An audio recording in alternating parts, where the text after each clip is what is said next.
Ya, baik. Salam Bapak Ibu yang terkasih di dalam nama Tuhan Yesus Kristus. Kita bersyukur pada pagi hari ini kita boleh berjumpa kembali dalam acara bedah buku bersama penerbit Katalis Yayasan Pelayanan Gloria.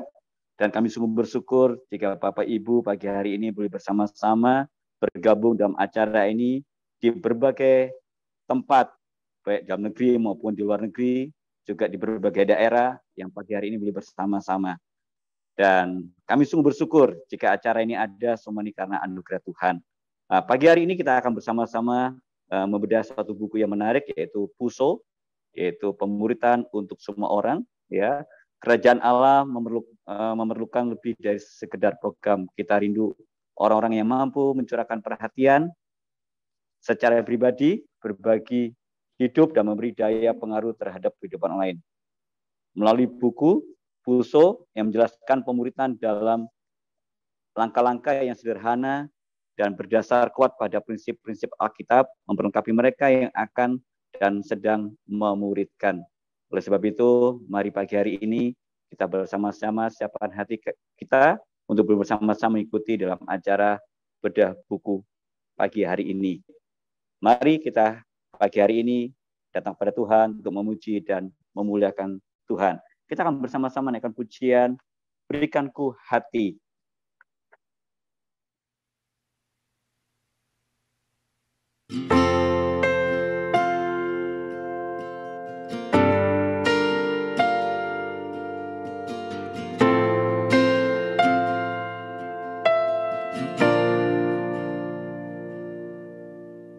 Berikanku hati seperti hatimu yang penuh dengan belas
Ya, berikanku hatimu Tuhan, agar aku boleh melangkah dalam rencanamu yang indah dalam kehidupan ini.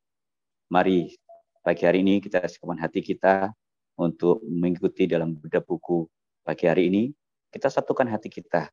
Kita minta Tuhan dan Roh Kudus boleh memimpin acara ini, dan setiap apa yang disampaikan kita boleh mengerti, bahkan kita boleh terapkan dalam kehidupan kita sehari-hari. Mari kita satukan hati kita datang kepada Tuhan. Bapa, kami sungguh bersyukur buat pagi hari ini, pagi yang indah di mana Engkau boleh kumpulan kami setiap anak-anak-Mu Tuhan, dari berbagai macam tempat Tuhan, baik di pelosok, baik di kota, bahkan sampai luar negeri Tuhan. Pagi hari ini kami boleh bersama-sama mengikuti acara melalui daring ini Tuhan, dalam bedah buku. Kami rindu Tuhan, dalam acara ini kami boleh menangkap isi hati-Mu Tuhan.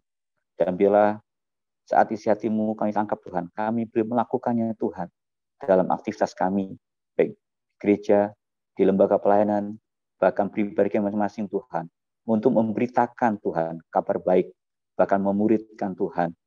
Dan kami rindu Tuhan, bila melalui acara ini Tuhan, sungguh-sungguh kami diperlengkapi lebih lagi Tuhan.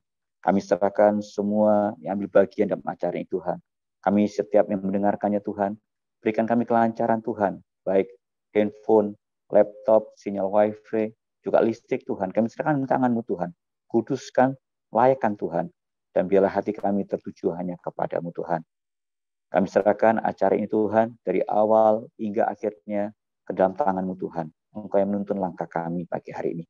Dalam nama Yesus, kami siapkan hati kami. Amin. Mari Bapak Ibu, kita akan siap hati kita, dan kami akan serahkan kepada moderator, itu Ibu Mariolen. Selamat pagi Ibu Mariolen, apa kabar? Selamat pagi Pak Sony. Ya, kami silakan Ibu, silakan. Terima kasih Pak Sony. Shalom Bapak Ibu, saudara-saudari sekalian. Perkenalkan, nama saya Mariolen. Kita bertemu dalam acara bedah buku penerbit Katalis Yayasan Pelayanan Gloria yang kali ini bertemakan tentang pemuritan. Diambil dari buku Pemuritan untuk Semua Orang. Telah bergabung di ruang Zoom kita narasumber kita Bapak Sum Hadianto. Shalom Bapak.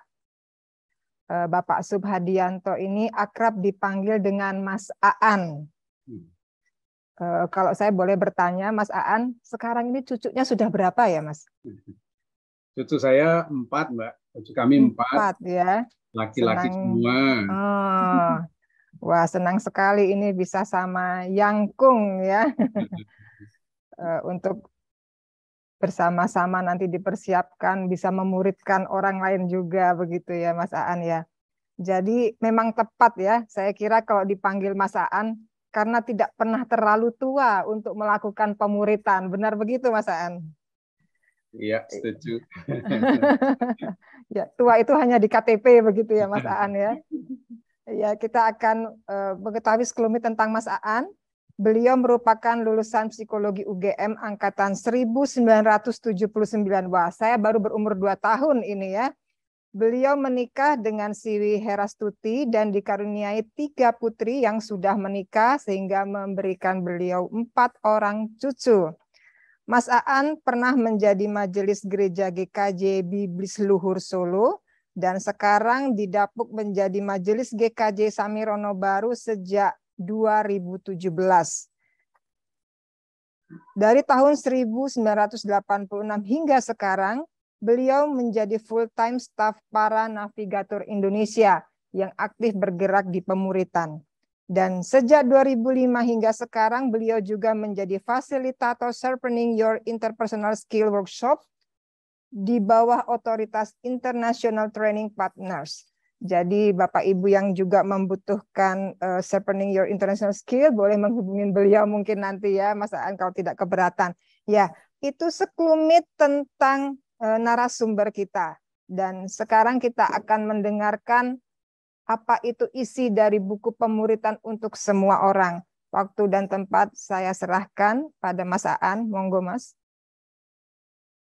Ya, siap, terima kasih Mbak Yolen. Bapak Ibu, selamat pagi. Saya akan share screen untuk bedah buku kita kali ini.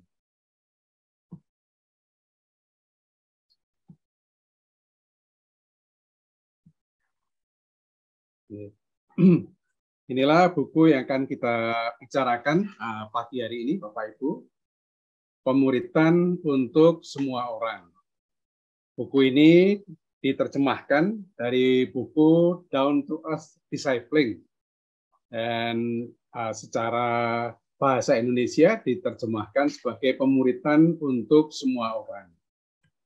Buku Down to Earth Discipling diterbitkan tahun 2003 oleh Neff Press. Dan dalam bahasa Indonesia diterjemahkan dan diterbitkan oleh Yayasan Gloria pada tahun 2011. Mengenal penulis kita, Scott Morton. Scott Morton, dia aktif terlibat hampir seumur hidup dia bersama-sama dengan pelayanan para navigator. Dan beberapa jabatan kepemimpinan pernah dia jalani. Sekarang tugas terakhir dia beberapa tahun ini adalah menjadi International Funding Coach for the Navigators.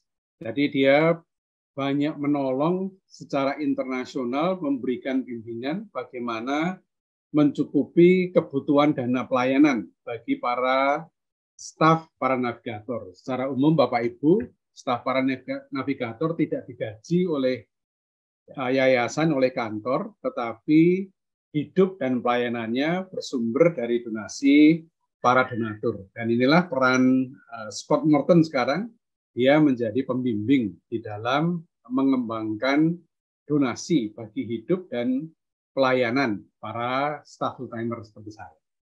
Jadi beberapa buku selain pemuritan untuk semua orang yang ditulis oleh Scott Morton, kelihatannya bersangkutan dengan tugas dia sekarang ini, Funding Your Ministry, Blind Spot dalam mencari dana, What the Bible Actually Says About Money, dan sebagainya. Scott Morton sendiri sudah lebih dari 60 tahun melayani dalam bidang pemuritan. Jadi kehidupan dia, inilah kehidupan dia yang dia bagikan di dalam pemuritan untuk semua orang. Berisi panduan-panduan berdasarkan pengalaman pribadi dia yang ditemukan secara trial and errors waktu dia melakukan pelayanan dia selama 60 tahun itu. Jadi ini bagian-bagian pelajaran kehidupan yang dibagikan oleh Scott Morton bagi kita. Nah, mengapa buku ini menjadi menarik di dalam konteks pemuritan? Tadi yang sudah dibacakan oleh Pak Sony di bagian akhir dari sampul belakang dari buku pemuritan untuk semua orang itu tertulis beberapa hal yang bisa menjadi alasan kita mengapa kita perlu mencermati buku ini. Yang pertama, buku ini adalah buku panduan yang praktis, ramah, dan mudah mengenai pemuritan. Dia memberikan langkah-langkah sederhana dan mudah untuk melakukan pemuritan. Dilandasi prinsip-prinsip Alkitabiah tentang menjangkau dunia kita bagi Kristus. Kemudian juga berisi pendekatan yang realistis karena bersumber pada pengalaman pribadi. Jadi saya sudah menyampaikan bahwa dia berpengalaman lebih dari 60 tahun di dalam pelayanan pemuritan. Jadi inilah salah satu hasil yang dia tuliskan. Menjadi pendekatan yang realistis karena belajar dari keberhasilan maupun dalam kesalahan, kemudian bagaimana mengelolanya. Jadi kita akan diberkati mengenai pikiran-pikiran pemuritan dari Scott Morton ini, dari buku ini. Nah, buku pemuritan untuk semua orang itu terdiri dari 13 bab. Diikuti kemudian nanti lampiran yang berisi dengan bahan-bahan pemahaman Alkitab untuk menjalankan pemuritan ini. Dan diakhiri dengan catatan dan cerita tentang penulis.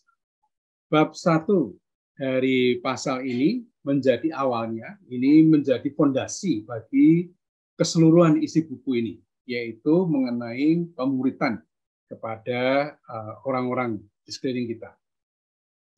Fondasi karena dia berbicara mengenai keyakinan dan motivasi untuk melayani secara pribadi. Jika kita memiliki keyakinan yang disampaikan di dalam pasal 1 ini, maka kita akan termotivasi untuk melayani secara pribadi. Tetapi jika kita tidak menyadari, apalagi tidak meyakini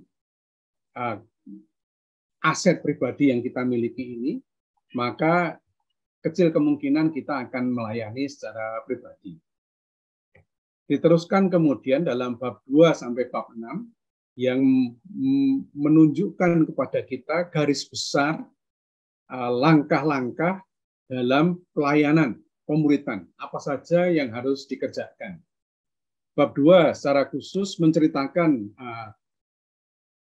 diagram ini, bagaimana kita melayani. Tujuan kita melayani pemuritan itu kemana toh? Dan dia menunjukkan 3 tahapan pemuritan, yaitu menjangkau, memuridkan, memperlengkapi, sehingga menghasilkan orang-orang dalam tiap tahapnya itu.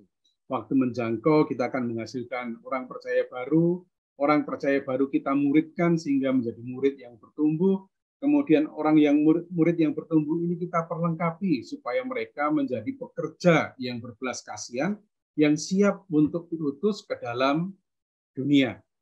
Dan secara khusus kemudian dia mengembangkan dalam bab 3 dan 4, dia berbicara secara khusus mengenai langkah menjangkau orang yang belum percaya untuk menghasilkan orang percaya baru.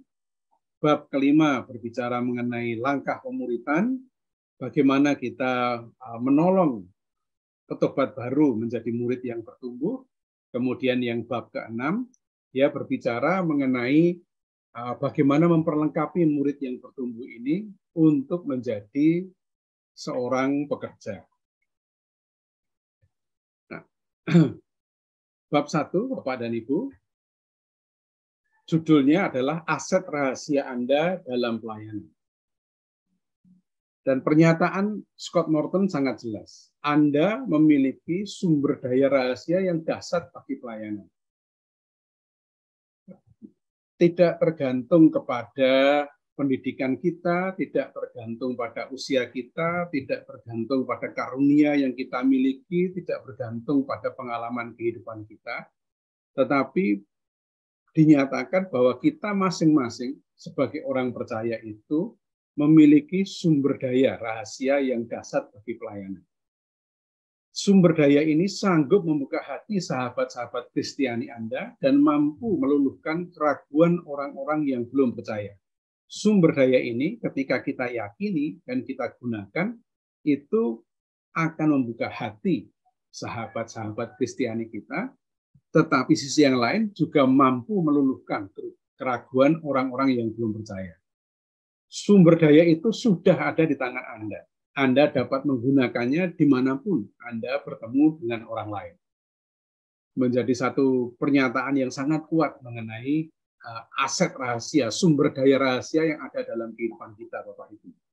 Apa aset rahasia pelayanan Anda? Yaitu adalah kemampuan untuk mencurahkan perhatian secara pribadi. Kita mampu mencurahkan perhatian secara pribadi kepada satu pribadi, kepada seseorang. Kita bisa mengalirkan kehidupan kita kepada seseorang. Itulah aset rahasia kehidupan kita. Alih-alih mengharapkan orang mengikuti program kita, Scott Morton menyadari bahwa di dalam pelayanan itu banyak program ditawarkan. Di dalam dunia kekristenan banyak program-program pelayanan ditawarkan. Program-program pelayanan penting. Tetapi di samping program pelayanan itu, perhatian perseorangan, perhatian kepada satu pribadi haruslah melengkapi program itu. Karena di dalamnya ada kuasa yang besar. Alih-alih mengharapkan orang untuk mengikuti program kita perlu mendatangi mereka secara perseorangan dengan perhatian secara pribadi yang penuh kasih. Begitu mereka menyaksikan kepedulian kita yang tulus, begitu mereka menyaksikan perkataan kita yang menghidupkan, barulah mereka akan mulai berminat pada pertumbuhan rohani. Dampak dari aset yang kita miliki ini, Bapak dan Ibu, menurut Scott Morton adalah ketika kita memperhatikan satu pribadi secara penuh kasih, secara tulus, maka itulah yang akan menggerakkan zat rohani, keinginan mereka untuk bertumbuh secara rohani. Dia menceritakan secara menarik mengenai D.L. Moody. D.L. Moody itu kita tahu bahwa dia adalah salah satu pengkhotbah penginjil yang besar pada masanya. Dan D.L. Moody pada waktu mudanya dia sudah aktif di gereja.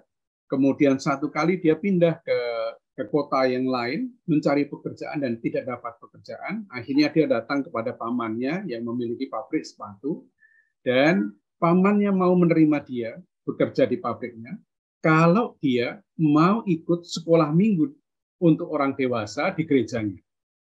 Dan begitulah D.L. Moody, dia mengikuti sekolah minggu itu waktu demi waktu untuk mempertahankan posisi kerja dia di perusahaan pamannya. Tetapi pertobatan dia terjadi ketika guru sekolah minggunya itu meluangkan waktu datang ke ruang tempat dia bekerja, ke bengkel sepatu dia tempat D.L. Moody bekerja, dan memberikan kesaksian Injil kepada dia. Dan ketika itulah D.L. Moody bertobat. Nah, itu cerita mengenai kuasa dari aset rahasia yang ada dalam kehidupan kita. Ada dalam Edward Kimball mempengaruhi D.L. Moody, ada dalam kehidupan kita untuk mempengaruhi orang-orang di sekeliling kehidupan kita. Maukah Anda menggunakan aset pelayanan yang sudah Anda miliki untuk menyentuh kehidupan satu orang pada satu waktu? Berikan perhatian secara pribadi kepada banyak orang. Tuhan akan memberikan Anda paling tidak satu orang yang akan memberikan tanggapan saat Anda membagikan perjalanan Anda bersama Kristus. Scott Morton berkata, jangan tergesa-gesa menetapkan inilah orangnya yang saya akan mencurahkan kehidupan atasnya. Tetapi dia berkata, perhatikan secara pribadi banyak orang, berikan perhatian secara pribadi kepada banyak orang. Bapak Ibu, waktu saya menjadi majelis di GKJ Samirono Baru, teman-teman majelis saya itu banyak di antara mereka yang baru saya kenal pada waktu itu. Beberapa di antara mereka saya kenal namanya saja. Jadi saya mengambil keputusan di sela-sela sidang majelis, kami ada waktu untuk makan malam. Dan waktu makan malam itu menjadi tempat yang saya doakan dan saya bertanya kepada Tuhan, Tuhan, dengan siapa malam ini waktu makan saya akan duduk dan berbincang-bincang dengan dia. Jadi saya mencoba mengenal satu persatu teman-teman majelis ini. Saya tanya bekerja di mana, saya tanya anaknya berapa, saya tanya dalam pertumbuhan tingkat apa sekarang anaknya, sekolah kelas berapa, dan sebagainya. Berusaha untuk memberikan perhatian secara pribadi kepada sebanyak mungkin orang. Dan nanti saya akan melihat siapa di antara teman-teman ini yang akan memberikan tanggapan lebih dalam kepada perkataan saya, kepada sikap saya. Dan itu satu hal yang sangat menarik Bapak dan Ibu. Jadi saya menantangi banyak teman-teman saya, gunakan posisi kamu, di mana kamu ada, di tengah-tengah masyarakat, di tengah-tengah pekerjaan, di tengah-tengah keluarga kamu, di tengah gerejamu. Gunakan itu sebagai tempat untuk memberi perhatian secara pribadi kepada banyak orang, membuka pintu ke dalam hati banyak orang. Dan kita akan melihat bagaimana Tuhan menuntun 1-2 orang dibangkitkan untuk berminat kepada hal-hal rohani yang akan kita bagikan. Dan Bapak Ibu, aset ini waktu kita sadari akan memotivasi kehidupan kita sendiri dan memotivasi perjalanan pelayanan kita. Jadi pasal 1 ini sekalipun sederhana cara dia menyatakan, sangat penting di dalam keseluruhan alur buku ini. Karena jika ada keyakinan kita terhadap aset rahasia ini, maka kemudian bab-bab yang lainnya akan menjadi berarti di dalam kehidupan kita, bagaimana kita akan menjalankannya. Nah, bab yang kedua, Bapak dan Ibu, dia bercerita mengenai bagian menjangkau. Bagaimana menjangkau. Nah, menjangkau, menginjili, dia menceritakan mengenai 2 hal. Yang pertama, bahwa penginjilan itu adalah proses. Waktu seseorang bertobat, itu disebut sebagai kelahiran baru, maka seperti dalam proses kelahiran secara umum, maka itu akan didahului oleh masa kehamilan. Masa kehamilan ini di dalam pertobatan seseorang disebutkan sebagai masa yang mempersiapkan pikiran dan hati orang itu sampai dia siap untuk menerima Kristus. Sehingga ketika berita Injil disampaikan, orang ini mengambil keputusan untuk bertobat. D.L. Moody, sejak kecil dia bergereja, sejak kecil dia mendengarkan berita Injil, sejak kecil dia berinteraksi dengan orang-orang percaya, melihat kehidupan orang-orang percaya di sekitarnya. Waktu dewasa, dalam pekerjaan dia, karena pekerjaan dia maka dia bersekolah minggu. Ide, pikiran, hati dia tentang Injil, tentang Kristus menjadi semakin matang. Dan ketika kemudian Edward Campbell mengunjungi dia dan menceritakan Injil, dia siap dan dia bertobat, mengalami kelahiran baru. Dan di dalam rantai itu, maka sepanjang umur hidup seseorang sampai bertobat itu akan bertemu dengan orang demi orang yang menjadi mata rantai demi mata rantai di dalam rantai untuk membawa dia kepada pertobatannya. Dan terhadap kehidupan seseorang, Bapak Ibu, Scott Morton berkata, orang-orang yang bertemu dengan kita adalah satu bagian, satu mata rantai dari rantai pengenalan akan Kristus di dalam kehidupan orang itu. Jadi, pertobatan seseorang itu satu proses.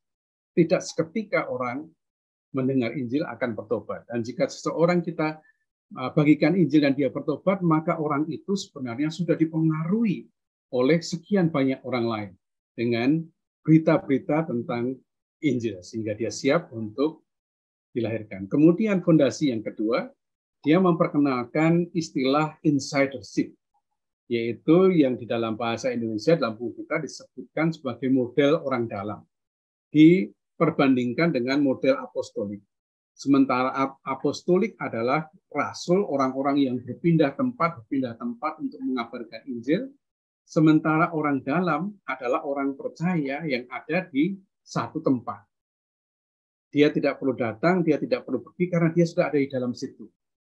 Jadi perbedaannya adalah kalau apostolik rasul, maka dia berpindah-pindah, datang dari luar. Dia memiliki khotbah yang sangat intensif, sangat kuat. Tetapi juga oleh karena dampak yang besar yang biasanya dia bawa, itu juga biasanya mengundang perlawanan secara masif dari kelompok-kelompok yang tidak setuju dengan dia, kelompok-kelompok yang berbeda pandangan dengan dia. Kita melihat bagaimana Paulus ketika dia datang ke kota demi kota mengalami aniaya, mengalami perlawanan dan sebagainya. Diperbandingkan dengan orang dalam. Dalam buku kita disebutkan sebagai orang-orang kudus, itu jemaat yang menjadi orang-orang yang bertobat di sana. Dan orang-orang ini, mereka tidak perlu bersaksi secara masif seperti rasul. Dia bersaksi sambil hidup bersama. Bersaksi secara pribadi dengan orang-orang tertentu. Sambil dia hidup, sambil dia bekerja, sambil dia berinteraksi, itulah kesaksian dia muncul. Jadi, jika kita tidak punya karunia kerasulan yang memberi kita keberanian berkobar untuk mengabarkan Injil, maka yang dituntut dari kita adalah berperan sebagai orang dalam, sebagai insider, karena tetangga kita, kepada teman sekerja kita, kepada keluarga kita, dan bersaksi melalui kehidupan kita sehari-hari.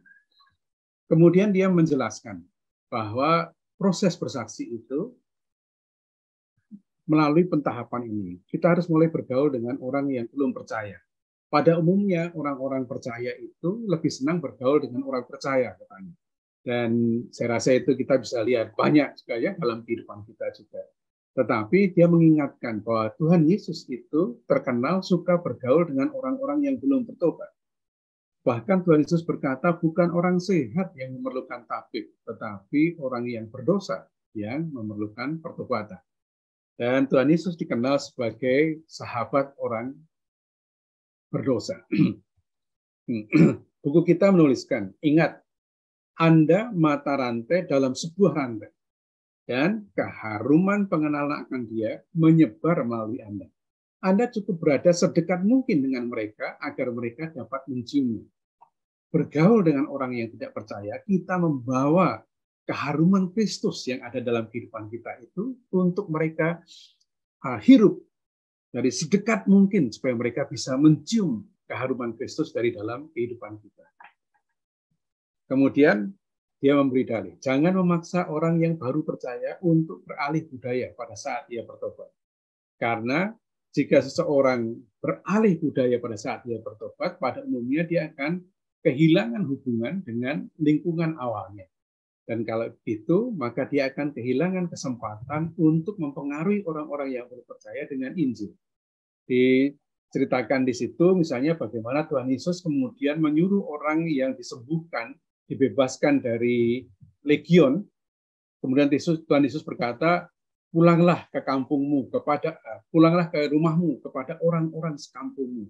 Beritahukanlah apa yang dilakukan Tuhan dalam kehidupanmu dan bagaimana Ia mengasihi engkau. Karena masih ada jalur-jalur hubungan yang tidak terputus. Kembangkan kredibilitas di mata orang yang belum percaya. Selama kita bergaul dengan mereka, dengan orang yang belum percaya, tunjukkan karakter Kristus di dalam kehidupan kita. Tunjukkan apa yang kita nikmati, apa yang dihasilkan Kristus dalam kehidupan kita. Dan dia menuliskan, kalau Injil tidak berpengaruh apa-apa dalam kehidupan kita, dan jika kehidupan kita tidak menarik bagi orang yang belum percaya, maka perkataan kita tentang Kristus tidak akan berguna. Jadi tunjukkan karakter Kristus dalam kehidupan kita. Tunjukkan kasih Allah yang kita nikmati dalam kehidupan kita. Dan biar itu terpampang kepada orang-orang yang belum percaya ini. Kesaksian hidup saja tidak cukup. Anda harus berbicara. Dan ini di tempat ini dia berkata bahwa sebaik apapun kita bergaul dengan mereka, sebaik apapun mereka melihat kehidupan kita, itu satu bentuk kesaksian yang menjadi semacam pembuka untuk kita masuk ke dalam kehidupan orang tidak percaya ini. Tetapi itu tidak cukup. Kita harus berbicara tentang Injil kepada dia. Kita bisa menyampaikan Yohanes 3 ayat 16 pada waktu yang tepat. Kemudian menceritakan sedikit poin-poin pentingnya dari Yohanes 3:16 atau 4 hukum rohani atau ilustrasi jembatan. Satu hal yang baru yang dinyatakan oleh Scott Morton itu, satu hal yang bisa dikerjakan adalah kalau kita bergaul dengan orang-orang yang belum percaya. Pada satu titik kita bisa mengajak orang-orang ini secara berkesinambungan membaca Alkitab bersama-sama kita. Kita undang mereka minggu demi minggu atau secara berkala, tetapi berkesinambungan membaca Alkitab bersama-sama dengan dia. Dan dengan begitu mereka akan mendapat berita Injil yang lebih lengkap di dalam kehidupannya. Dan ini satu hal yang menarik, bagaimana membangun hubungan yang begitu dekat sampai kita bisa mengundang seseorang yang belum percaya untuk mau secara berkesinambungan membaca Injil, membaca Alkitab bersama-sama dengan kita. Dan itu salah satu cara kita berbicara mengenai Injil kepada orang yang belum percaya. Beritakan Injil, bukan perkara sampingan lainnya. Perkara sampingan lainnya adalah tuntutan-tuntutan kehidupan kekristenan. Misalnya soal keadilan sosial, soal KB, soal berbagai-bagai hal itu. Jangan sampai kita terpikat hal-hal itu dan mengaburkan berita Injilnya. Fokusnya adalah Injil. Jadilah orang berbeda, tetapi tetaplah luas. Kita dituntut untuk menjadi garam dan terang, kehidupan yang berbeda dengan dunia ini. Tidak menjadi serupa dengan dunia ini, tetapi janganlah kita jalani itu dengan sikap kaku.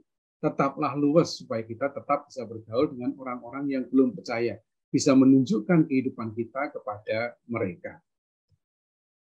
Bersiaplah untuk memberitakan Injil secara jelas. Persiapkan diri kita dengan berita Injil supaya kita bisa menyampaikannya secara jelas. Ini bab 2 dan bab 3 mengenai menjangkau. Kemudian bab 4 dia berbicara mengenai bab 5 dia berbicara mengenai memuridkan. Pemuridan itu satu proses seumur hidup, tetapi langkah pertamanya ialah follow up atau tindak lanjut. Follow up adalah menolong orang yang bertobat melakukan tindak lanjut atas orang yang baru bertobat, menolong mereka supaya berakar dengan teguh di dalam Kristus. Dia mengingatkan orang yang baru bertobat tidak dengan otomatis dia akan bertumbuh secara rohani. Dia memerlukan pertolongan untuk bertobat. Itu seperti bayi yang lahir. Kalau kita katakan, nah di kulkas ada susu yang tersedia bagimu. Di almari ini ada popok jika kamu nanti mau ganti basah karena ngompol dan sebagainya. Bayi tidak bisa ditolong, dibiarkan begitu.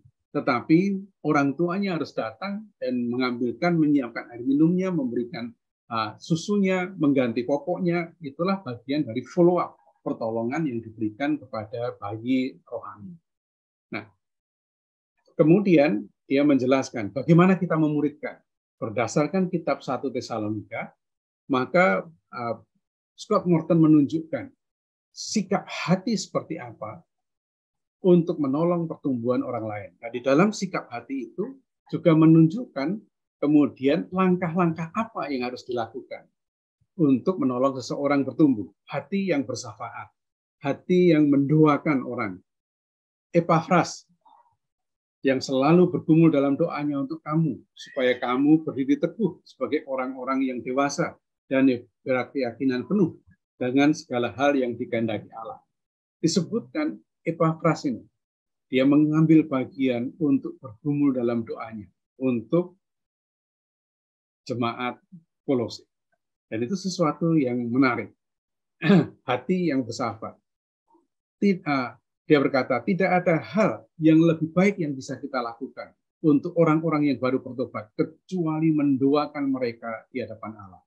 Kalau kita membaca surat-surat Paulus, ada banyak sekali doa yang dia panjatkan untuk jemaat-jemaat yang dia kirimi surat itu. Tuhan Yesus juga mendoakan murid-muridnya.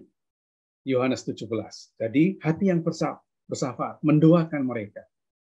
Kemudian hati yang berinisiatif. Orang-orang bertobat ini, mereka tidak akan minta kita untuk melayani mereka. Inisiatif untuk menolong mereka, untuk melayani mereka, untuk memuridkan mereka, haruslah datang dari kita. Orang-orang yang akan memuridkan mereka. Kitalah yang mengundang mereka. Maukah kamu belajar bersama saya tentang Alkitab? Untuk bertumbuh, untuk mengikut Kristus dengan setia. Itu inisiatif kita.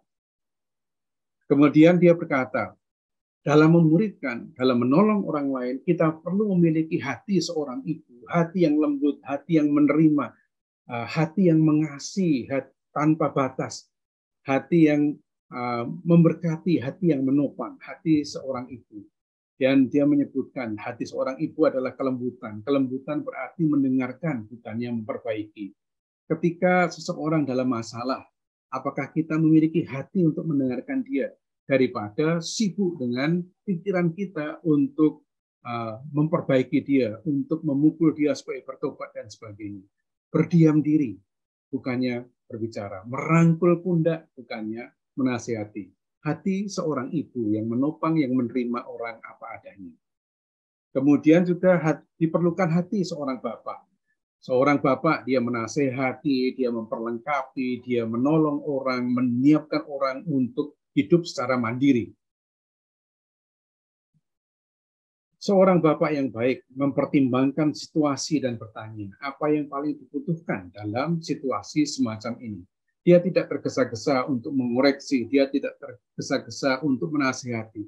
Tetapi di dalam satu situasi yang dihadapi oleh seseorang, dia akan bertanya, apa yang paling dibutuhkan. Kemudian dia menuliskan, seorang bapak yang baik juga menyadari setiap anak memiliki keunikan masing-masing. Karena itu, cara kita menegur, cara kita melayani, cara kita memperlakukan orang demi orang menjadi berbeda-beda. Di dalam 1 Tesalonika 2 ayat 11, Paulus berkata, kamu tahu betapa kami seperti bapa terhadap anak-anaknya telah menasihati kamu dan menguatkan hatimu seorang demi seorang. Jadi dia memperlakukan jemaat Tesalonika ini seorang demi seorang karena perhatiannya secara pribadi, pengenalannya secara pribadi, dia bisa memperlakukan seorang demi seorang. Hati yang terbuka. Hati yang terbuka berarti transparansi kehidupan. Kita akan mengizinkan orang untuk melihat kehidupan kita. Scott Morton mengingatkan bahwa orang-orang yang kita muridkan ini bukan hanya membutuhkan informasi dan inspirasi, tetapi dia juga membutuhkan untuk melihat kehidupan kita, melihat teladan dalam kehidupan kita. Dan bagaimana kita bisa melakukannya? Dia berkata, bersikaplah terbuka. Jangan main seperti malaikat yang menjadi orang yang tanpa masalah, tanpa persoalan dalam kehidupan. Tapi tunjukkanlah bahwa kita juga adalah manusia biasa yang bergumul dengan kehidupan mereka. Tuhan Yesus juga transparan kepada murid-muridnya. Ketika hati dia sedih, ketika dia takut, terutama di Taman Getsemani itu, dia menyatakannya dengan jelas, hatiku sangat sedih, seperti orang mati rasanya. Dan dia terbuka terhadap murid-muridnya. Dan waktu kita berjuang dengan kemarahan, waktu kita berjuang dengan ketaatan kita kepada Tuhan Yesus, itu menunjukkan kepada mereka seperti apa.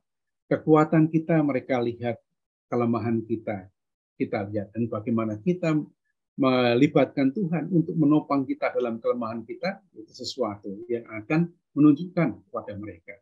Kemudian cara yang lain untuk terbuka terhadap orang-orang ini adalah kebersamaan di dalam kehidupan bersama-sama mereka.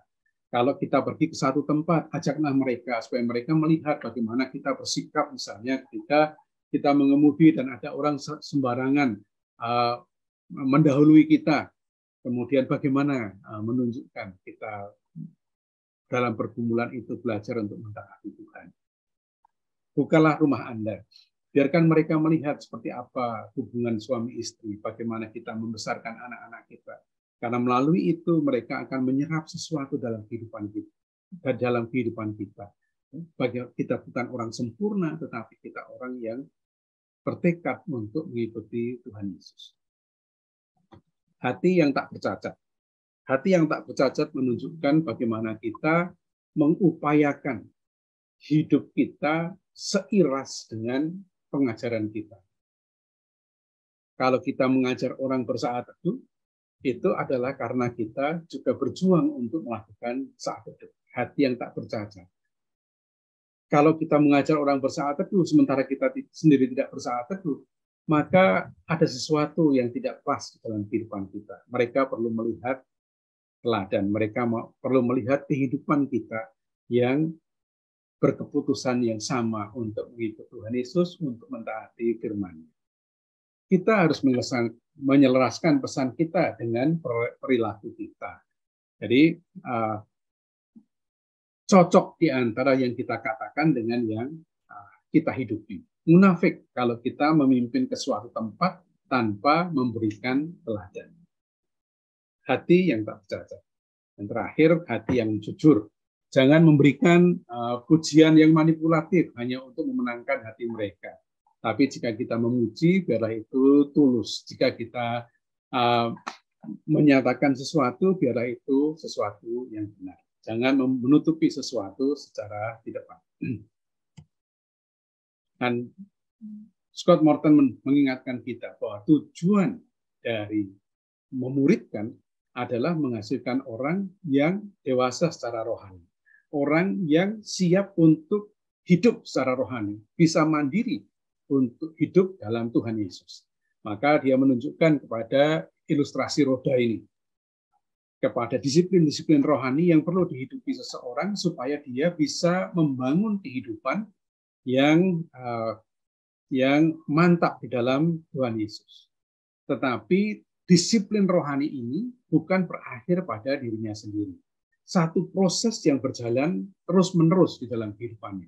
Seperti tahap-tahap dalam pelayanan itu bukanlah pentahapan demi pentahapan. Semuanya bisa berjalan secara simultan.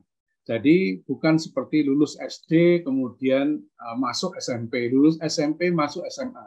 Selesai menjangkau kemudian dimuridkan menjadi orang bertumbuh kemudian bisa dilanjutkan prosesnya. Kadang-kadang di waktu orang sudah sampai kepada diperlengkapi, masih saja dia bisa bergumul dengan karakter seperti seorang murid dasar. Jadi semuanya itu bergulir terus-menerus. Ketaatan dalam perbuatan harus terus-menerus dinyatakan di dalam kehidupan, dan semuanya itu berporos kepada Tuhan Yesus. Itulah yang hendak kita hasilkan waktu seseorang menjadi murid yang bertumbuh. Tetapi pelayanan pemuridan tidak berhenti waktu seseorang menjadi seorang yang murid yang bertumbuh. Seorang murid yang bertumbuh haruslah diperlengkapi untuk menjadi seorang pekerja rohani.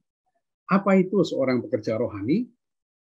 Scott Morton menunjukkan kepada kita bahwa seorang pekerja rohani adalah orang yang terlibat dengan kehidupan orang yang mereka layani. Bukan orang yang berdiri jauh, yang hanya menyampaikan pengajaran, kemudian tidak peduli dengan kehidupan orang yang dilayani, tetapi terlibat dengan kehidupan mereka, masuk ke dalam kehidupan mereka.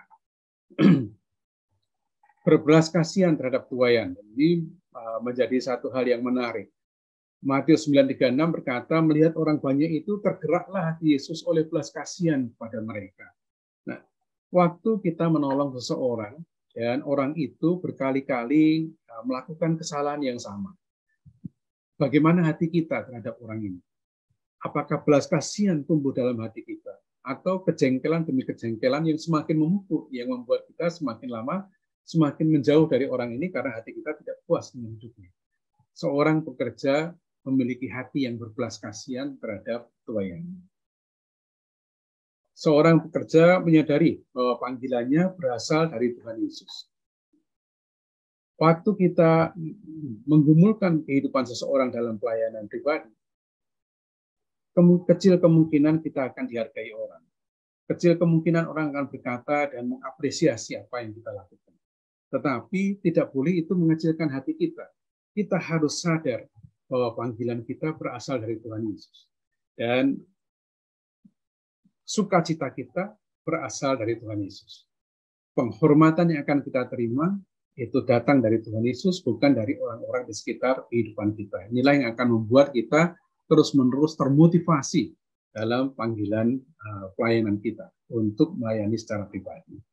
Para pekerja harus tahu bahwa Tuhan sendirilah yang mengirimkan mereka ke dalam tuayan. Dan kalau Tuhan yang mengirimkan kita, maka upah kita juga ada di dalam Tuhan Yesus. Cakap menolong orang yang dilayani. Dan dalam pasal ini dia juga menunjukkan apa kecakapan-kecakapan yang perlu dimiliki oleh seorang pekerja rohani. Dia harus memahami proses penginjilan. Proses penginjilan itu rantai penginjilan bahwa kita perlu bersikap dengan tepat, membangun hubungan dengan orang, kemudian mengalirkan hidup dia ke dalam hidup orang yang sedang bergaul dengan kita, dan bagaimana kita mendapatkan kesempatan-kesempatan bersaksi, dan apakah orang-orang mendengarkan waktu kita bersaksi. Memberitakan Injil secara efektif, berbicara mengenai kesiapan kita untuk menyampaikan berita Injil. Apakah itu Yohanes 3:16 dan penjelasannya, apakah itu 4 hukum rohani, ilustrasi jembatan, atau mengundang orang secara berkesinambungan membaca Alkitab. Kemudian langkah memuridkan seperti yang baru kita jelaskan. Keterampilan untuk memuridkan orang. Yang keempat, memiliki motivasi pribadi untuk mencukupi kebutuhan makanan rohani sehari-hari. Maka ini kembali kepada ilustrasi roda. Apakah seorang pekerja itu dia terus-menerus hidup sebagai murid Kristus? Dia termotivasi untuk mendapat kecukupan makanan rohani sehari-hari untuk dirinya sendiri. Supaya kehidupan dia akan terus bertumbuh, memiliki kekuatan rohani untuk menolong orang-orang lain. Kemudian kemampuan untuk bergaul dengan orang lain. Bagaimana dia menerapkan firman Tuhan di dalam kehidupan hubungan dengan orang lain. Ini proses tahapan pemuridan yang jadi. Kemudian buku kita melanjutkan bab 7, 8, 9, 10, 11 itu sebenarnya berbicara banyak mengenai bagaimana kita bisa melakukan. Jika pasal 1 menjadi fondasinya untuk kita termotivasi melakukan pelayanan, kemudian bab 2 sampai 6 berbicara mengenai tahapan-tahapan apa yang harus kita lakukan di dalam melakukan pemuridan, bab 7 sampai 13 berbicara banyak mengenai bagaimana kita melakukannya di dalam tahapan-tahapan itu. Jadi bab 7 misalnya dia berbicara mengenai pertemuan pribadi ke pribadi, dan dia mewujudkan dengan pertanyaan-pertanyaan. Apakah saya menyentuh kebutuhan yang nyata dalam kehidupan seseorang? Saya ingat waktu saya ikut mulai dengan dilayani secara pemuritan, maka saya sedang kelas 1 SMA dan pembimbing saya sedang skripsi. Dan satu PA saya menceritakan, ngobrol-ngobrol di depan sebelum pemahaman Alkitab, saya menceritakan bahwa sikat gigi saya sudah beberapa hari rusak dan orang tua saya belum membelikan yang baru. Jadi kemudian kami PA, hafal ayat PA dan seterusnya. Dan selesai PA itu sekitar 8:30, lebih sedikit. Kemudian Mas Kamto ini pembimbing saya, dia berkata, Edi, melu aku di. Dan dia mengajak saya ke Jalan Solo. Pada waktu itu ada satu toko namanya Nusa Indah. Dan toko itu sudah hampir tutup, karena pada waktu jam 9 toko-toko tutup. Dan hanya tinggal pintu tengahnya yang buka, dan kami masuk ke sana, dan dia membelikan saya sikat gigi. Dan itu sesuatu yang menarik, karena melalui hal itu, saya mengenal kasih Kristus yang mengalir melalui kehidupan Mas Kamto. Saya mulai disentuh secara lebih dalam mengenai kasih Kristus pada saya. Apakah kami berdoa bersama-sama? Mendoakan itu penting, tetapi berdoa bersama itu juga penting. Dan Scott Morton berkata, bukankah tujuan pemuritan adalah membawa orang mendekat kepada Allah?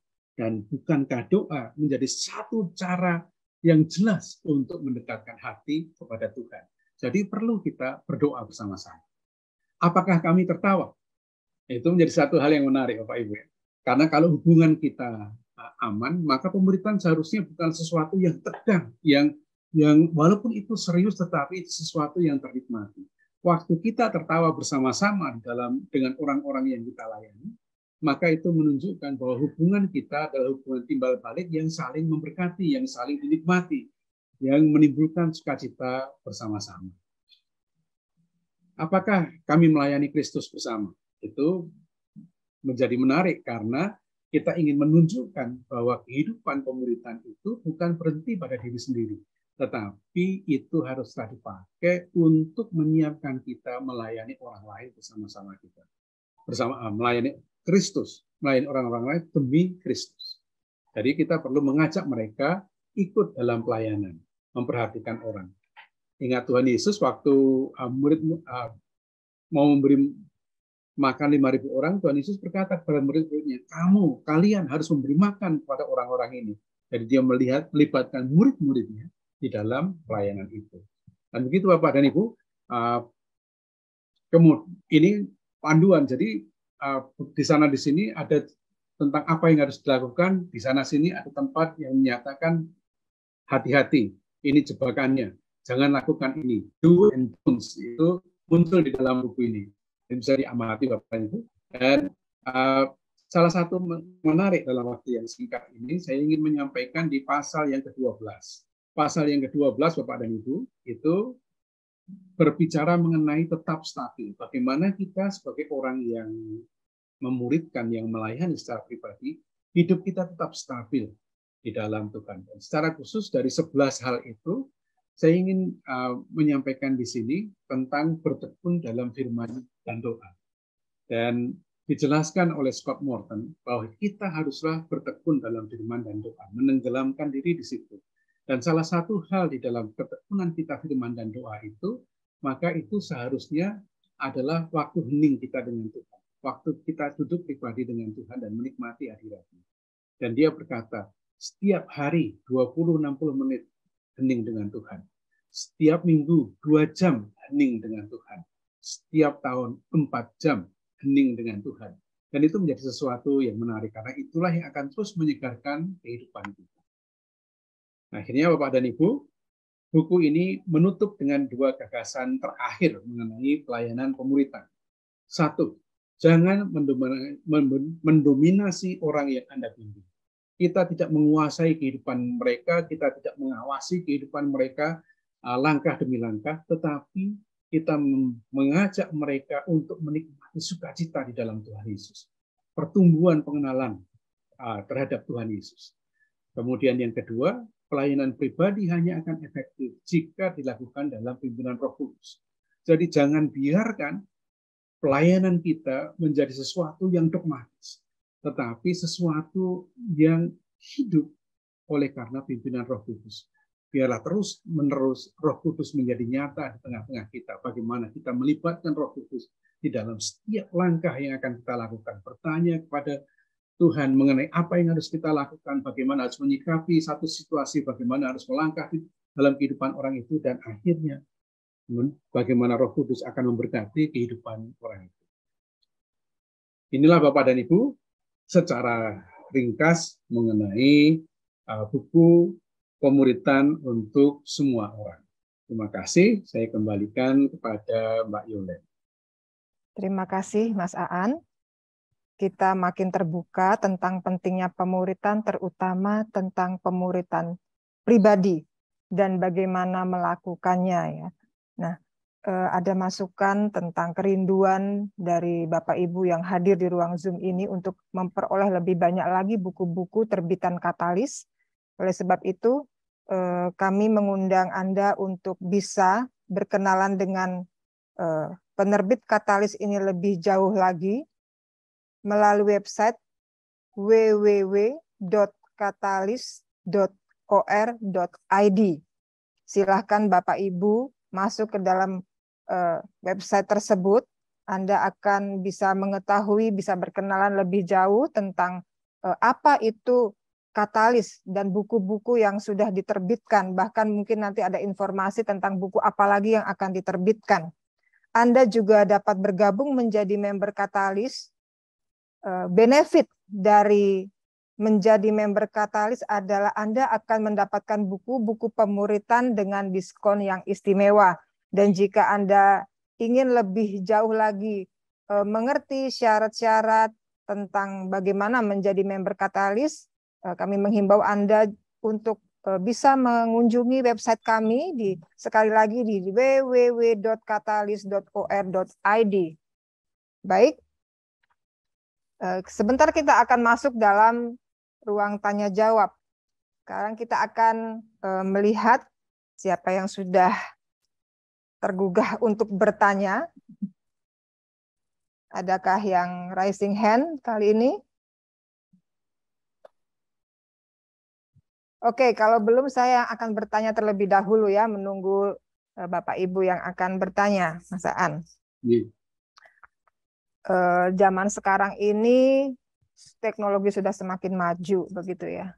Tetapi apakah masih perlu kita melakukan pemuritan personal karena kita bisa menonton YouTube dari HP kita bisa mendapatkan banyak materi begitu yang diharapkan untuk pertumbuhan kerohanian kita. Tetapi bagaimana aktualisasi pemuritan bagi secara personal di masa modern ini? Terima kasih. Kok angel pertanyaannya, Mbak?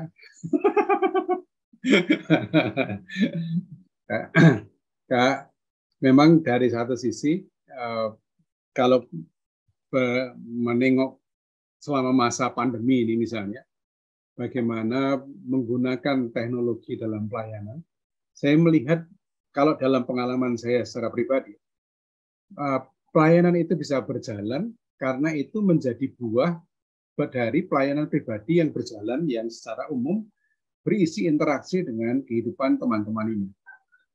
Teman-teman ini kepercayaan mereka terbangun oleh karena interaksi pribadi.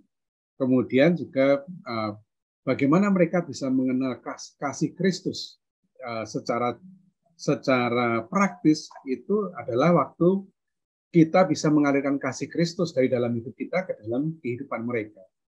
Dan saya berpikir ini tidak bisa digantikan oleh fasilitas medsos kita. Pengetahuan bisa dibangun melalui fasilitas medsos. Pasti Roh Kudus tidak akan kehilangan cara jika memang tidak ada waktu kita bertemu secara pribadi. Tetapi saya pikir pertemuan-pertemuan pribadi itu masih menjadi sesuatu yang sangat dibutuhkan karena melalui itulah aliran kehidupan terjadi. Gitu Mbak Ayu. Baik, berarti memang pemuritan personal itu amat sangat dibutuhkan, mau teknologi sudah semakin maju atau tidak, tetapi butuh sesuatu, yaitu aliran kehidupan dari si guru atau mentor. Nah, ini ada pertanyaan lewat Slido dari Bapak Tony. Pak Aan, tampaknya buku yang dibedah tadi konteksnya luar negeri, ya memang ini buku terjemahan. Lalu bagaimana aplikasinya di konteks anak milenial di Indonesia? Saya kira ini masternya nih. Silakan Mas Aan. Kalau memang kalau anak-anak sekarang ini mereka sangat responsif terhadap medsos dan mereka belajar jauh lebih cepat, jauh lebih dapat banyak melalui medsos dibandingkan seperti misalnya saya dalam angkatan tua ini. Tapi kembali seperti yang tadi saya sampaikan, anak-anak ini juga perlu disentuh kehidupannya. Dan medsos itu bisa membangun pola pikir, tetapi sentuhan kehidupan tidak bisa dilakukan melalui medsos. Itu pikiran saya. Nah, di dalam kehidupan saya tidak terlalu banyak bergaul dengan anak-anak muda yang seperti ini. Saya lebih banyak melayani generasi yang lebih tua. Dan hambatan besar bagi saya adalah ketika tidak bisa berkomunikasi secara langsung dengan mereka, maka sebenarnya saya juga tidak bisa menangkap seperti apa kebutuhan mereka. Bagaimana saya bisa menasihati secara spesifik kehidupan mereka. Karena melalui pergaulanlah akan muncul pengenalan-pengenalan pribadi yang lebih dalam, yang membuat saya tahu bagaimana bisa memperlakukan dia, apa kebutuhan dia, bagaimana sikap saya terhadap dia. Jadi dalam pemahaman saya, anak-anak milenial ini walaupun sulit dijamah, tetapi saya pikir masih membutuhkan jamahan, pertemuan-pertemuan pribadi dengan kehidupan kita. Begitu Pak Tony, saya nggak terlalu banyak pengalaman, tetapi dengan kaum milenial ini, tetapi saya pikir prinsip ini masih hidup. Terima kasih. Mungkin dengan nongki di kafe kali ya Mas Aan ya. Wah seru banget kok gitu, saya juga mau Mas. Nanti KTP-nya saya ganti deh, umurnya jadi 20 sekian begitu ya. Oke, bagi Bapak Ibu yang ingin bertanya silakan langsung raising hand. Mungkin tidak sempat mengetikkan di kolom Slido. Oh ya, ini ada Ibu. Sebentar, kok hilang lagi nih Bu. Ibu Prasetyo, kalau saya tadi tidak salah ya. Silakan Ibu. Selamat siang, terima kasih Mbak Olin, terima kasih Mas Aan pelayanannya.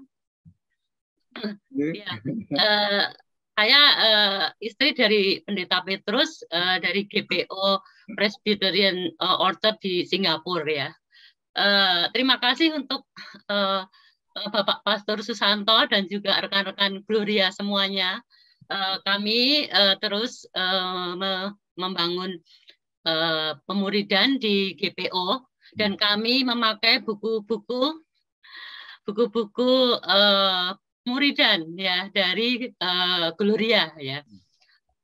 Sampai sekarang sekitar 180-an orang jemaat GPO yang terlibat di dalam pemuridan. Kami bersyukur bahwa jemaat ditolong untuk memiliki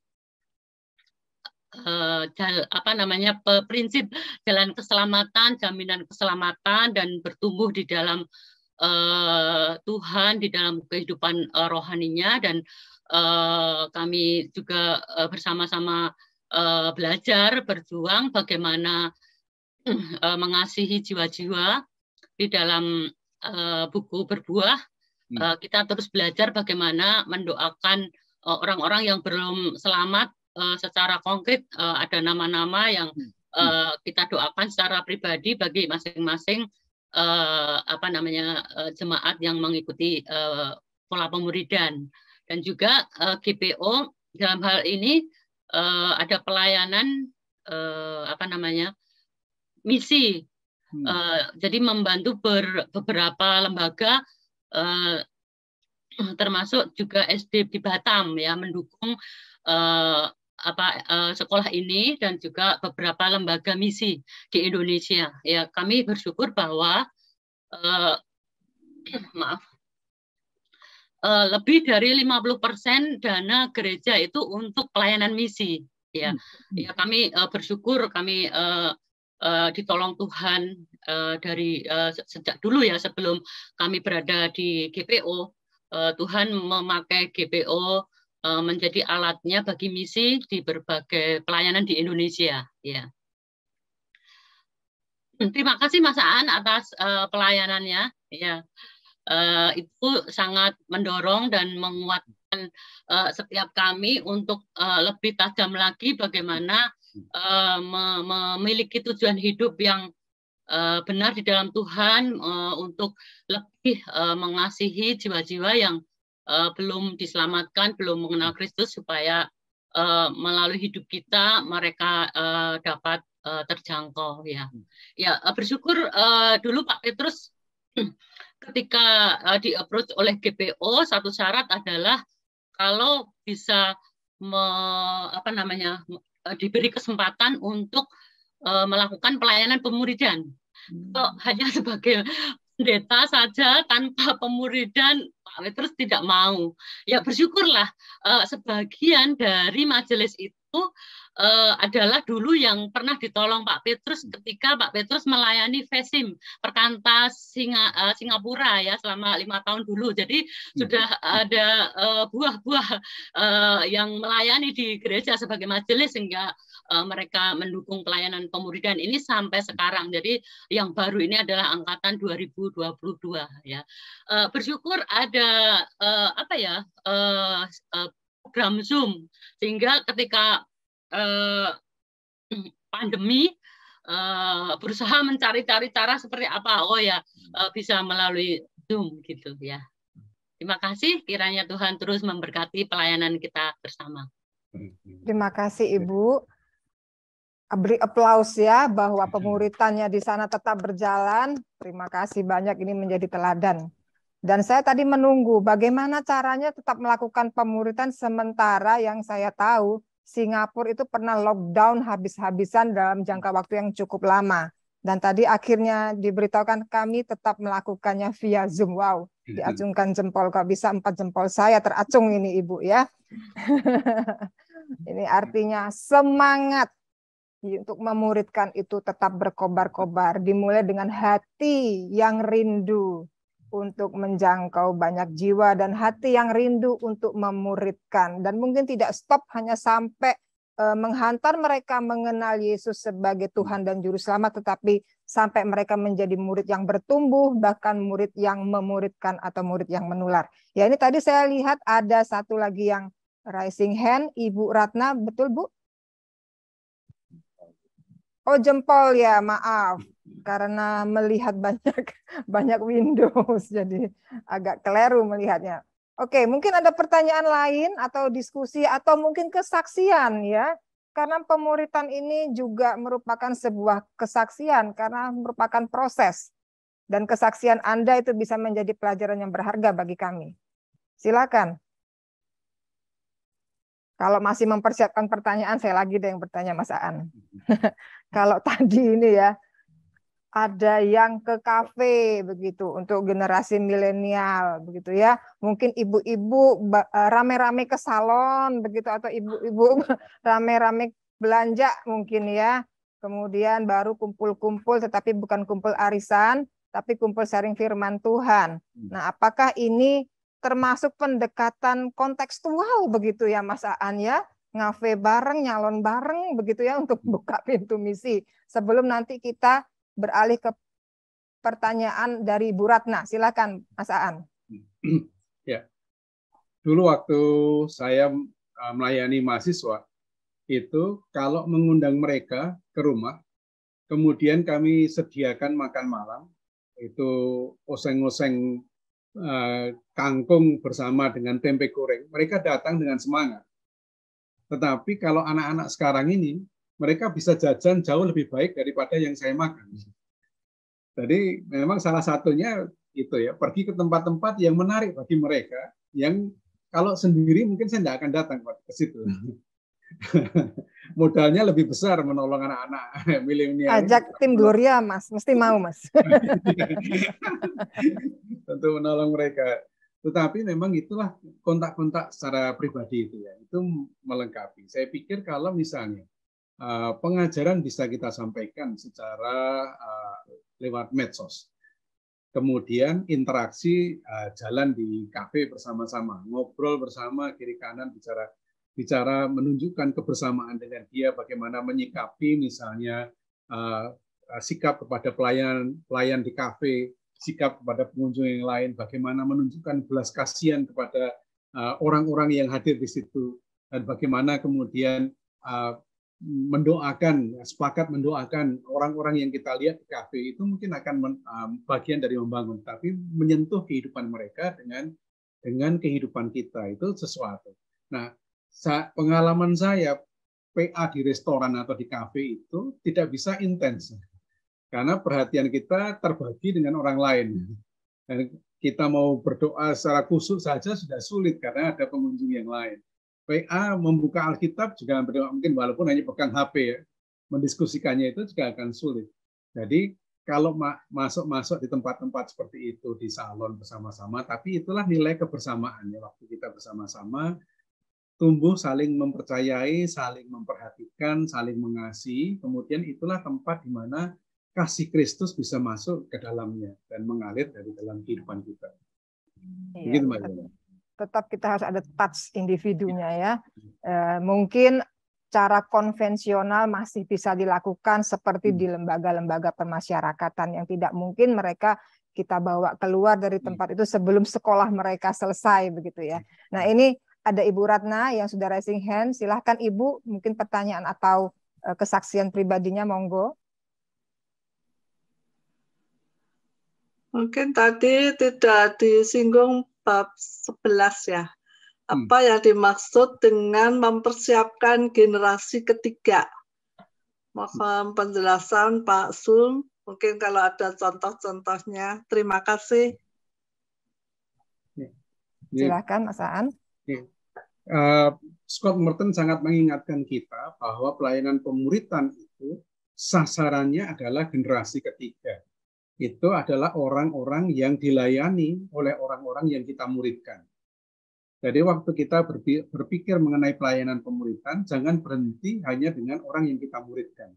Tapi bagaimana kita menolong orang yang kita muridkan ini mengalirkan Injil, mengalirkan kebenaran itu, mengalirkan pengajaran Kristus kepada orang yang lain, supaya mereka juga diberkati.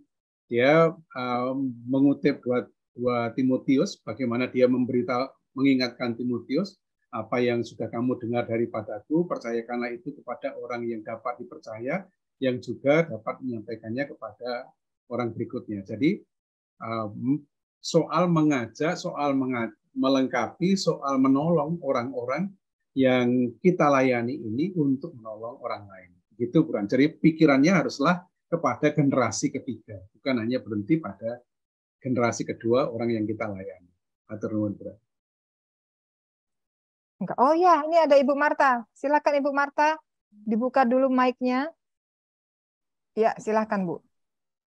Ya, saya cuma ingin saja, kita bisa bersaksi melalui perkunjungan pada orang sakit. Baik itu di rumah sakit maupun tetangga atau siapa ya. Saya rasa itu jauh lebih mudah daripada dengan di tengah masyarakat ya, misalnya yang tidak seiman itu rasanya kita sendiri juga mau berangkat, mau pergi ke awang-awangan. Tapi kalau kita di rumah sakit, kebetulan saya seorang pendeta rumah sakit, jadi lebih mudah begitu. Dan cukup terbuka juga gitu. Meskipun ada juga yang menolak dan yang tidak menolak. Saya pernah bekerja di Rumah Sakit Mardi Rahayu Kudus. Saya pun ketika itu agak ragu-ragu, tetapi saya mengatakan kalau saya mendoakan itu dalam nama Isa Al-Masih. Jadi mungkin perkunjungan kepada orang sakit itu juga bisa merupakan salah satu sarana untuk penginjilan. Kalau kita mau buka mata, buka hati, orang-orang di sekitar yang dalam kelemahan, saya kira bukan kita lalu memanfaatkan, tidak, tetapi sebenarnya itu peluang. Tapi kalau hati kita terbuka untuk mereka, saya kira itu Tuhan bisa pakai itu menjadi jembatan-jembatan untuk datang kepada Kristus. Begitu, sedikit aja. Senang ketemu Mas Aan dari jauh. Bu Marta, jadi matur nuwun kesaksiannya, Bu. Iya, benar ya Mas Aan, seperti yang tadi Mas Aan juga katakan, kita harus memilih berdasarkan apa yang Tuhan taruh di dalam hati kita. Oleh sebab itu perlu selalu kita berdoa dan minta petunjuk Tuhan, saya harus kemana, siapa yang harus saya temukan, begitu ya, dan bagaimana, serta topiknya apa. Jangan belanja terus begitu kali ya Bu Marta. Tapi apa yang menjadi kebutuhan mereka yang lebih dalam lagi. Baik, ini ada pertanyaan di slide tapi tidak menyebutkan namanya.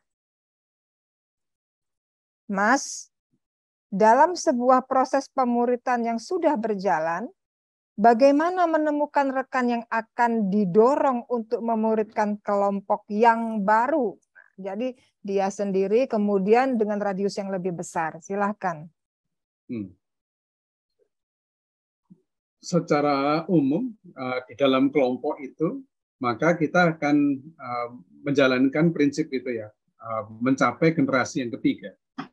Jadi semua orang akan kita dorong, kita perlengkapi untuk menolong orang lain. Nah, nanti kita akan melihat orang-orang yang bergerak. Dan kalau mereka sudah bergerak, tentunya kita akan memberikan perhatian yang lebih detail, lebih dalam kepada teman ini. Sekalipun kepada teman yang lain, kita juga terus menolong mereka supaya mereka, memotivasi mereka, mendoakan mereka supaya mereka juga terbuka hatinya untuk mendekati 1-2 orang yang lain. Karena alirannya adalah memikirkan untuk pekerja generasi ketiga, pekerja generasi berikutnya. Karena seperti saya misalnya sekarang dengan usia saya yang sudah di atas 60 tahun ini, saya sulit melayani mahasiswa. Karena pola pikirnya sudah sangat berbeda dengan pola pikir saya. Perlu pekerja-pekerja yang usianya lebih mendekati mahasiswa untuk mendekati mereka. Saya akan canggung masuk ke dalam kafe, karena jarang sekali saya masuk ke dalam kafe. Tapi anak-anak dalam usia itu mereka lebih bebas untuk ke sana. Jadi salah satu keuntungannya pekerja generasi ketiga itu adalah menyediakan pekerja bagi generasi-generasi berikutnya, bagi orang-orang yang jauh lebih muda dari kita. Dan kalau begitu, maka kemudian pekerja-pekerja bagi Injil Kristus, bagi kerajaan Allah, semakin tersedia untuk generasi-generasi yang akan datang. Oke. Berarti kita kembali lagi meniru teladan Yesus ya. Dari sekian banyak orang yang Tuhan jumpai, yang Yesus jumpai, dia memilih sedikit orang yang dimuridkan, yang akhirnya menjadi murid yang menular setelah dia naik ke surga. Begitu mungkin ya, Mas Aan. Ini ada pertanyaan lagi dari Pak Tony. Mas Aan, mohon diberi strategi untuk memulai KTB, kelompok tumbuh bersama atau pemuritan di usia sekolah minggu, kemudian kelas 4 SD sampai 1 SMP. Jadi ini mulai dari anak yang kelas kecil mungkin ya. Usia sekolah minggu ini usia berapa? Ada yang bayi juga ini. Jadi mungkin maksudnya mulai anak-anak, lalu yang anak-anak PAUD, kemudian SD dan SMP. Silakan Mas Aan.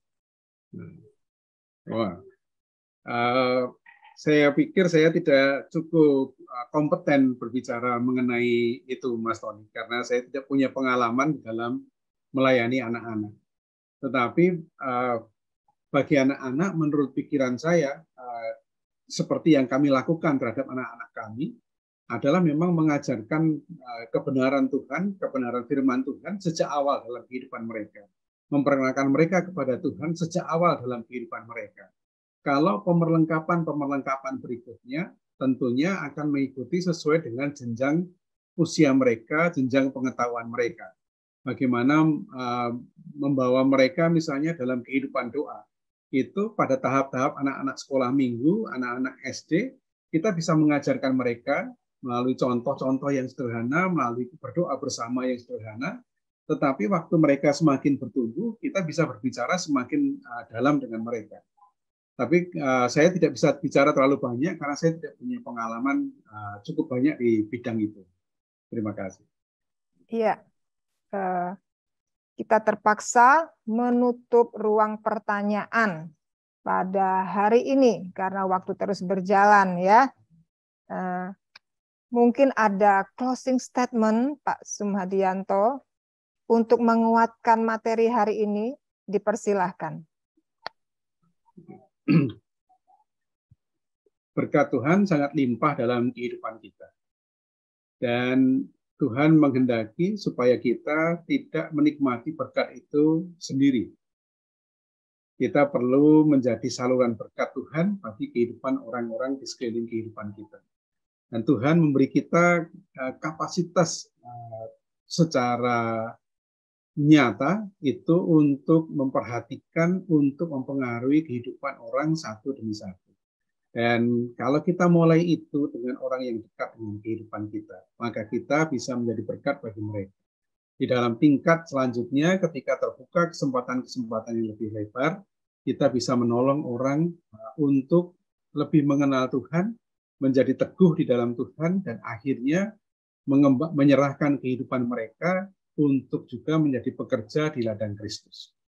Kita sendiri sebagai orang yang melayani Tuhan, perlu terus menjaga kehidupan kita, supaya sampai Tuhan memanggil kita, kita masih memiliki motivasi yang kuat untuk melayani Tuhan, untuk hidup benar bagi Tuhan, dan untuk mengalirkan kasih Tuhan kepada dunia di sekitar kita. Itulah pemuritan, berpikir mengenai generasi ketiga, bagaimana menghasilkan pekerja generasi ketiga bagi kerajaan Allah. Terima kasih. Ya, terima kasih sekali lagi, berikan close bagi Mas Aan. Baiklah, kita menjadi murid Kristus terlebih dahulu, menjadi murid Kristus yang sejati, dan kemudian kita memuridkan orang lain sampai mereka menjadi murid yang menular. Ya, saya minta Bapak Pendeta Susanto untuk menutup acara kita hari ini dan memberikan berkat bagi kita. Beliau adalah pemimpin umum dari Yayasan Pelayanan Gloria. Waktu dan tempat kami persilahkan. Ya, saudara, mari kita menutup dengan memohonkan doa berkat dari Tuhan sendiri. Mari kita berdoa. Tuhan, kami mengucap syukur jika hari ini kami boleh di-refresh, kami boleh diingatkan kembali akan panggilan hidup kami sebagai saksi Kristus, supaya kami pergi untuk memberitakan Injil-Mu ke seluruh dunia, ke tempat di mana orang-orang itu tinggal, bekerja dan hidup, dan kami juga diminta untuk boleh memuridkan orang-orang seperti Engkau memuridkan kami melalui orang-orang yang sudah menolong kami untuk bertumbuh. Terima kasih untuk Mas Aan yang hari ini membedah buku yang baik. Biarlah ini bukan hanya berhenti sampai kepada pengetahuan kami, pentingnya dan efektifnya pemuritan bagi murid Kristus yang bertumbuh, makin dewasa, tetapi kami lakukan, karena dengan kami melakukannya, kami boleh sungguh-sungguh dibekali untuk menolong orang lain lagi menjadi murid Kristus yang bertumbuh. Dan kami memohon berkat-Mu turun atas setiap kami, supaya dimanapun kami berada, kami boleh jadi berkat bagi orang lain. Dan Engkau dipermuliakan. Kiranya kasih karunia dan damai sejahtera yang berasal dari Allah Sang Bapa di dalam persekutuan dengan Kristus Yesus, Tuhan dan Juru Selamat kita, dan di dalam bimbingan Allah Roh Kudus menyertai saudara sekalian sekarang ini sampai selama-lamanya. Haleluya. Amin. Tuhan memberkati. Matur nuwun Mas Anto. Lama nggak ketemu. Ya Mas Aan. Terima kasih Pak Susanto. Bagi saudara-saudara yang masih ingin memperoleh buku-buku pemuritan terbitan Katalis, silahkan melihat website kami, mengunjungi website kami di www.katalis.org.id. Selanjutnya saya kembalikan kepada Pak Sony. Silahkan Pak.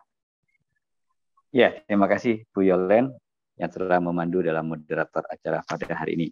Dan sekali lagi terima kasih buat siang hari ini, buat Pak Sum yang hari ini luar biasa menyampaikan materi, dan kiranya Tuhan Yesus memberkati. Dan terima kasih buat kehadiran Bapak Ibu dimanapun Anda berada. Kami juga mengundang untuk acara-acara berikutnya dalam bedah buku bersama Yayasan Pelayanan Gloria, baik buku terbitan Katalis, baik terbitan Gloria maupun nanti terbitan Gloria Grava. Dan dengan demikian usai sudah acara pada siang hari ini. Dan terima kasih buat kehadiran Bapak Ibu, dan selamat melayani, selamat beraktivitas. Sampai berjumpa kembali dalam acara yang sama, yaitu bedah buku. Tuhan Yesus memberkati kita semuanya. Salam.